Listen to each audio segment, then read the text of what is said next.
So, Raul, we got our first main topic here today. What's our first main topic, Kevin? We got our new Supergirl cast for the DC Universe. So, This comes to us from Deadline. House of the Dragon actress Millie Alcock has landed the coveted role of Supergirl in James Gunn and Peter Safran's new DC Universe. The Australian-born Alcock played the young Princess Rhaenyra Targaryen in the first season of HBO's Game of Thrones spin-off House of the Dragon. She beat out Coda actress Emilia Jones and Meg Donnelly, the latter who voiced Supergirl in such DC animated movies as Legion of Superheroes and Justice League Crisis on Infinite Earths Part 1. There's been buzz that the new Supergirl will appear in Gunn's Superman Legacy, which is about to go before the cameras in Georgia, but that's not 100%. What we know is that she'll appear in a DC-based project before starring in her solo feature film, Supergirl Woman of Tomorrow. No director has been announced for Supergirl, the project first announced at DC Studios Press Day a year ago. It's based on Tom King's 2022 comic book series on which Bilquis Evely was the illustrator. So, real quick thoughts on this. Millie Alcock, I originally heard the news and went, oh no, because in my mind, I didn't see her face. I didn't see her as Supergirl. I couldn't see it. But then then I saw the other actresses, not Millie Alcock, Emilia Jones and Meg Donnelly, and I was like, oh my God, these girls look exactly like Supergirl. They could have been, Raul. But then here's what happened is I started looking up all of their work, and I started seeing what kind of acting they could all bring to the table. And then I started reading up more on what type of project this Supergirl movie is going to be about, like this comic book is about. And you have a darker, much darker Supergirl who has a little bit of an attitude and, has a dark side to her. So she is the Henry Cavill Superman of this universe, So there's something about her that needs to have that dark vibe about her.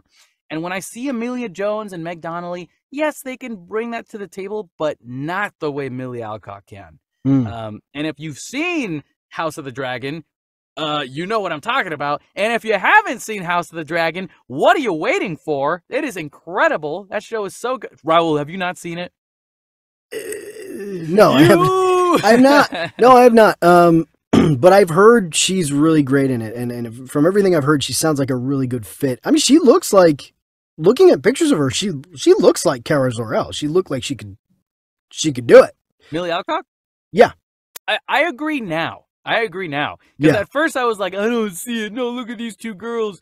But then more and more, they've been putting out more photos of Millie Alcock, like not looking like her Rhaenyra look. She looks the part. Like, okay, I get you. But also, the more important thing is that she's a great actress. And when you bring a great actor to a great project, you have a great story to tell, hopefully, Yeah. But, those are my 2 cents. Raul, what else do you think about all this, my dude? No, unfortunately, I have not seen House of the Dragon. So again, I can't really speak to any of this as far as her acting prowess and how that can be applied here. But I've heard great things about her. And yeah, I mean, I can just assume because House of the Dragon and the Game of Thrones franchise, if you will, there's a lot of conniving and backstabbing, a lot of dark stuff going on, and everybody's so intense and so I feel like somebody like her, who's part of a cast like that, part of a world like that, I'm sure she can bring the acting chops to be able to portray a dark character, like what Kara is supposed to be portrayed as in this movie, if it's being based on the Woman of Tomorrow. And everything we know about Woman of Tomorrow, like you said, super dark, super intense. Yeah. So not to mention, I will also say that when I looked at Emilia Jones and Meg Donnelly more in footage of whatever they've done in their interviews, they don't look as much of like a young girl in her late teens or early 20s anymore. Like they look like they're in their mid 20s going into their late 20s. And Millie Alcock, I think, is like 29. And she does not look to me based on how she's presented herself to the press and other stuff like that. She looks like she's supposed to be a teenager. So like I believe it wholeheartedly. And I think if you do watch House of the Dragon and you're a fan of that series, there is this attachment now mentally that this is the little girl version of a character, you know?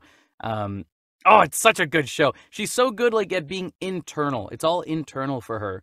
And, you know, it's also a British show, so British shows are very much of, we don't like to communicate how we really feel about things. We like to be passive-aggressive about it. And I'm like, oh, man, that'll be so good for Supergirl if they can get her to channel that. Just in general, all the actors they've had come in for Game of Thrones and now House of the Dragon, just in general, the caliber of acting coming from that show, I mean, these guys have gone on to do great things. A lot of them, you know, great actors. So just the caliber of actors that get drawn to a show like this, you know, I feel pretty confident in saying that I'm sure she'll do a great job.